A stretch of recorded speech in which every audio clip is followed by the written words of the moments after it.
ಈ ದೇಶದಲ್ಲಿ ಪ್ರತಿಯೊಬ್ಬರೂ ಶ್ರೀಮಂತರೇ. ಜಗತ್ತಿನ ಗಣ್ಯರ ನೆಲೆಯಾಗಿದೆ ಈ ದೇಶ. ಈ ದೇಶ ಶ್ರೀಮಂತರ ಆಟದ ಮೈದಾನ ಎಂದೇ ಪ್ರಸಿದ್ಧಿಯನ್ನ ಪಡೆದಿದೆ.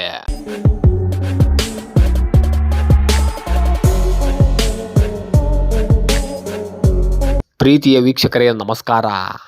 ದೇಶ ಎಂದ ಮೇಲೆ ಬಡವರು ಇರುತ್ತಾರೆ, ಶ್ರೀಮಂತರು ಕೂಡ ಇರುವುದು ಸಹಜ. ಆದರೆ ನಾವು ಇವತ್ತು ಹೇಳುತ್ತಿರುವುದು ಅಗರ್ಭ ಶ್ರೀಮಂತ ದೇಶದ ಕತೆ. ಈ ದೇಶದಲ್ಲಿ ಎಲ್ಲರೂ ಶ್ರೀಮಂತರೇ.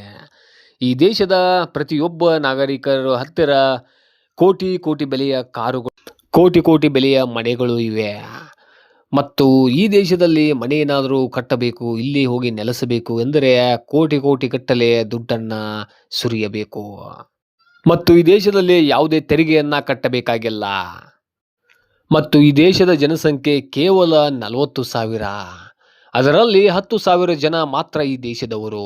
ಮಿಕ್ಕಿದ್ದವರು ಬೇರೆ ದೇಶದಿಂದ ಬಂದು ನೆಲೆಸಿದ್ದವರೇ. ಹಾಗಾದರೆ ಯಾವುದು ಈ ದೇಶ, ಈ ದೇಶದ ಕಥೆ ಏನು, ಇದನ್ನೆಲ್ಲ ಈ ವಿಡಿಯೋದಲ್ಲಿ ನೋಡ್ತಾ ಹೋಗೋಣ ಬನ್ನಿ ಸ್ನೇಹಿತರೆ. ಅದಕ್ಕೂ ಮುಂಚೆ ನೀವೇನಾದರೂ ಇದೇ ಮೊದಲನೇ ಬಾರಿಗೆ ನಮ್ಮ ವಿಡಿಯೋನ ನೋಡುತ್ತಿದ್ದರೆ ದಯವಿಟ್ಟು ನಮ್ಮ ಚಾನಲ್ಗೆ ಸಬ್ಸ್ಕ್ರೈಬ್ ಮಾಡೋದನ್ನು ಮರೆಯಬೇಡಿ ಸ್ನೇಹಿತರೆ. ಈ ಪುಟ್ಟ ಯುರೋಪಿಯನ್ ದೇಶದಲ್ಲಿ ಪ್ರತಿ 3ನೇ ನಾಗರಿಕನು ಕೋಟ್ಯಾಧಿಪತಿ. ಪ್ರಪಂಚದ ಬಹುತೇಕ ಎಲ್ಲ ದೇಶಗಳು ಕನಿಷ್ಠ ಒಬ್ಬ ಮಿಲಿಯನ್ನೇರನ್ನ ಹೊಂದಿವೆ ಎಂದು ಹೆಮ್ಮೆ ಪಡುತ್ತವೆ. ಅದರ ಹೊರತಾಗಿಯೂ ಯುರೋಪಿನ ಒಂದು ಸಣ್ಣ ದೇಶವು ವಿಶ್ವದ ಅತಿ ಹೆಚ್ಚು GDP ಅಂದರೆ ದೇಶದ ಆದಾಯವನ್ನು ಹೊಂದಿರುವ ದೇಶಗಳಲ್ಲಿ ಒಂದಾಗಿದೆ. ಅಲ್ಲಿ ಬಹುತೇಕ ಎಲ್ಲರೂ ಮಿಲಿಯನ್ನೇರ್ ಆಗಿದ್ದಾರೆ. ನಾವು ಮೊನಾಕೊ ಬಗ್ಗೆ ಮಾತನಾಡುತ್ತಿದ್ದೇವೆ ಸ್ನೇಹಿತರೆ. ಇದು ಪ್ರದೇಶದ ಪ್ರಕಾರ ವಿಶ್ವದ 2ನೇ ಚಿಕ್ಕ ದೇಶವಾಗಿದೆ. ವರದಿಗಳ ಪ್ರಕಾರ ಮೊನಾಕೋದ ಜನಸಂಖ್ಯೆ ಕೇವಲ 40,000ರಷ್ಟಿದೆ. ಇದು 510 ಎಕರೆ ಅಥವಾ 2.9 ಚದರ ಕಿಲೋಮೀಟರ್ಗಳಷ್ಟು ವಿಸ್ತರಿಸಿದೆ. ಅಂದರೆ ಈ ದೇಶ ಇರುವುದು ಕೇವಲ 510 ಎಕರೆ ಜಾಗದಲ್ಲಿ ಮಾತ್ರ. ಇದು ಫ್ರಾನ್ಸ್ ಮತ್ತು ಇಟಲಿ ದೇಶಗಳ ನಡುವೆ ಮೆಡಿಟರೇನಿಯನ್ ಸಮುದ್ರದಲ್ಲಿದೆ. ಇದು ಬಿಲಿಯನ್ನೇರ್ಸ್ ಆಟದ ಮೈದಾನ ಎಂದು ಕೂಡ ಜನಪ್ರಿಯವಾಗಿದೆ. ಇದು ಐಷಾರಾಮಿ ಜೀವನ ಶೈಲಿ, ಕ್ಯಾಸಿನೋಗಳು ಮತ್ತು ಮೊನಾಕೊ ಯಾಚ್ ಶೋ ಮತ್ತು ಮೊನಾಕೊ ಗ್ರ್ಯಾಂಡ್ ಪಿಕ್ಸ್ ನಂತಹ ಉನ್ನತ ಮಟ್ಟದ ಕಾರ್ಯಕ್ರಮಗಳಿಗೆ ಹೆಸರುವಾಸಿಯಾಗಿದೆ. ವರದಿಗಳ ಪ್ರಕಾರ ಈ ದೇಶದಲ್ಲಿ ಪ್ರತಿ 3ನೇ ವ್ಯಕ್ತಿ ಕೋಟ್ಯಾಧಿಪತಿಯಾಗಿದ್ದಾನೆ. ಕನಿಷ್ಠ $1 ಮಿಲಿಯನ್ ಅಥವಾ 8.3 ಕೋಟಿ ರೂಪಾಯಿ ನಿವ್ವಳ ಮೌಲ್ಯವನ್ನ ಹೊಂದಿದ್ದಾನೆ. ಇದು formula 1 racer Lewis Hamilton, tennis ಮತ್ತು ಹಾಲಿವುಡ್ನ ಸೂಪರ್ ಸ್ಟಾರ್ ನೋವಾಕ್ ಜೋಕೋವಿಕ್ ಮತ್ತು ಬ್ರಿಟಿಷ್ ಉದ್ಯಮಿ ಸರ್ ಫಿಲಿಪ್ ಗ್ರೀನ್ ರಂತಹ ಪ್ರಭಾವಿ ವ್ಯಕ್ತಿಗಳಿಗೆ ಈ ದೇಶ ನೆಲೆಯಾಗಿದೆ. ಮೊನಾಕೋದ GDP ವಿಶ್ವದ ಅತ್ಯಧಿಕ GDPಗಳಲ್ಲಿ ಒಂದಾಗಿದೆ. ಈ ದೇಶದ ಆರ್ಥಿಕತೆಯು ಪ್ರವಾಸೋದ್ಯಮದ ಮೇಲೆ ಹೆಚ್ಚು ಅವಲಂಬಿತವಾಗಿದೆ. ವರದಿಯಾದ 15%ರಷ್ಟಿದೆ. ನಾಗರಿಕರು ಆದಾಯ ತೆರಿಗೆಯನ್ನ ಪಾವತಿಸಬೇಕಾಗಿಲ್ಲ. ಆದರೆ ಕಂಪನಿಗಳು ಇತರ ದೇಶಗಳಿಗೆ ಹೋಲಿಸಿದರೆ ಸಾಕಷ್ಟು ಕಡಿಮೆ ತೆರಿಗೆಯನ್ನು ಪಾವತಿಸಬೇಕಾಗಿರುವುದರಿಂದ ಈ ಸ್ಥಳವನ್ನ ಪ್ರಪಂಚದಾದ್ಯಂತ ಶ್ರೀಮಂತರು ಮತ್ತು ಹಣಕಾಸು ಮತ್ತು ವಿಮಾ ಕಂಪನಿಗಳು ಮೆಚ್ಚಿನ ಸ್ಥಳವೆಂದು ಪರಿಗಣಿಸಲಾಗುತ್ತೆ. ಇಷ್ಟೇ ಅಲ್ಲದೆ ಮೊನಾಕೋದ ರಿಯಲ್ ಎಸ್ಟೇಟ್ ಮಾರುಕಟ್ಟೆಯನ್ನು ವಿಶ್ವದ ಅತ್ಯಂತ ದುಬಾರಿ ಮಾರುಕಟ್ಟೆಗಳಲ್ಲಿ ಒಂದೆಂದು ಪಟ್ಟಿ ಮಾಡಲಾಗಿದೆ.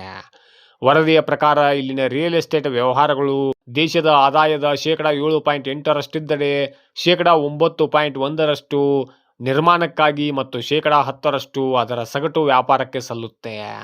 ಇಲ್ಲಿ ಒಬ್ಬ ನಾಗರಿಕನ ಸರಾಸರಿ ವಾರ್ಷಿಕ ಆದಾಯ 2 ಕೋಟಿ ರೂಪಾಯಿ ಎಂದು ವರದಿಯಾಗಿದೆ. ಮೊನಾಕೋವನ್ನ ಶ್ರೀಮಂತರ ರಾಜಧಾನಿ ಎಂದು ಕೂಡ ಕರೆಯಲಾಗುತ್ತೆ. ಇದು 10 ನಗರಗಳನ್ನು ಒಳಗೊಂಡಿದೆ. ಒಂದರಲ್ಲಿ 5,000 ಜನಸಂಖ್ಯೆ ಇದೆ. 40,000 ಜನಸಂಖ್ಯೆಯಲ್ಲಿ ಕೇವಲ 10,000 ಜನರನ್ನ ಮಾತ್ರ ಈ ಸ್ಥಳದ ಸ್ಥಳೀಯರು ಎಂದು ಕರೆಯಬಹುದು. ಉಳಿದವರು ಇತರ ದೇಶಗಳ ಶ್ರೀಮಂತ ನಾಗರಿಕರು ಮತ್ತು ಮೊನಾಕೋದ ಅತ್ಯಧಿಕ ಭಾಷೆ ಫ್ರೆಂಚ್ ಆಗಿದೆ.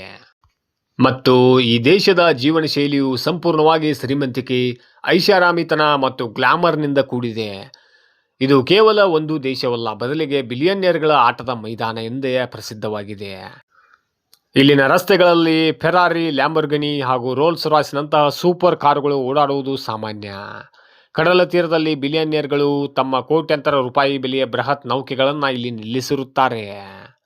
ಪ್ರತಿಷ್ಠಿತ formula 1 Monaco Grand Prix race ಇಡೀ ವಿಶ್ವದ ಗಮನವನ್ನು ಸೆಳೆಯುತ್ತದೆ. ಇದರ ಜೊತೆಗೆ ಪ್ರಸಿದ್ಧ AS ಮೊನಾಕೊ ಫುಟ್ಬಾಲ್ ತಂಡವು ಇವರ ಮುಖ್ಯ ಹೆಮ್ಮೆಯಾಗಿದೆ.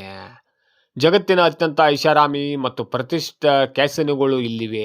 ಅತ್ಯುತ್ತಮ ಡಿಸೈನರ್ ಬ್ರ್ಯಾಂಡ್ಗಳು, ಫ್ಯಾಷನ್ ಶೋಗಳು ಮತ್ತು ಪಾರ್ಟಿಗಳು ಇಲ್ಲಿನ ದಿನನಿತ್ಯದ ಭಾಗವಾಗಿವೆ. ಇಲ್ಲಿ ಪ್ರತಿಯೊಬ್ಬರಿಗೂ ಸಂಪೂರ್ಣ ಭದ್ರತೆ ಇರುತ್ತೆ. ಅತ್ಯಂತ ಕಟ್ಟುನಿಟ್ಟಾದ ಪೊಲೀಸ್ ವ್ಯವಸ್ಥೆ ಇರುವ ಕಾರಣ ಅಪರಾಧಗಳ ಪ್ರಮಾಣ ಶೂನ್ಯವಾಗಿರುತ್ತದೆ. ಈ ದೇಶದಲ್ಲಿ ನಿವಾಸಿಗಳಿಗೆ ಯಾವುದೇ ಆದಾಯ ತೆರಿಗೆ, ಸಂಪತ್ತು ತೆರಿಗೆ ಅಥವಾ ಬಂಡವಾಳ ಲಾಭದ ತೆರಿಗೆ ಇರುವುದಿಲ್ಲ. ಇದು ಪ್ರಪಂಚದಾದ್ಯಂತ ಬಿಲಿಯನೇರ್ಗಳು ಮತ್ತು ಉದ್ಯಮಿಗಳನ್ನು ತನ್ನತ್ತ ಆಕರ್ಷಿಸುತ್ತಿದೆ. ಕ್ರಿಸ್ತಶಕ 1815ರಲ್ಲಿ ಮೊನಾಕೋವನ್ನು ಜೋವಿನಿಸ್ಗಳು ಕೋಟೆಯಾಗಿ ನಿರ್ಮಿಸಿದರು. ಪ್ರಸ್ತುತ ಆಳುತ್ತಿರುವ ಗ್ರಿಮಾಲ್ಡಿ ರಾಜಮನೆತನವು 1897ರಲ್ಲಿ ಮೊದಲ ಬಾರಿಗೆ ಮೊನಾಕೋವನ್ನು ವಶಪಡಿಸಿಕೊಂಡಿತು. 1419ರಿಂದ ಈ ವಂಶದವರು ಮೊನಾಕೋವನ್ನು ನಿರಂತರವಾಗಿ ಆಳುತ್ತಾ ಬಂದಿದ್ದಾರೆ. ಫ್ರೆಂಚ್ ಕ್ರಾಂತಿಯ ಸಮಯದಲ್ಲಿ 1793ರಲ್ಲಿ ಮೊನಾಕೋವನ್ನು ಫ್ರಾನ್ಸ್ಗೆ ಸೇರಿಸಿಕೊಳ್ಳಲಾಯಿತು. ಆದರೆ ನೆಪೋಲಿಯನ್ ಪತನದ ನಂತರ 1414ರ ವಿಯೆನ್ನಾ ಒಪ್ಪಂದದ ಪ್ರಕಾರ ಮೊನಾಕೋ ತನ್ನ ಸಾರ್ವಭೌಮತ್ವವನ್ನು ಮರಳಿ ಪಡೆಯಿತು.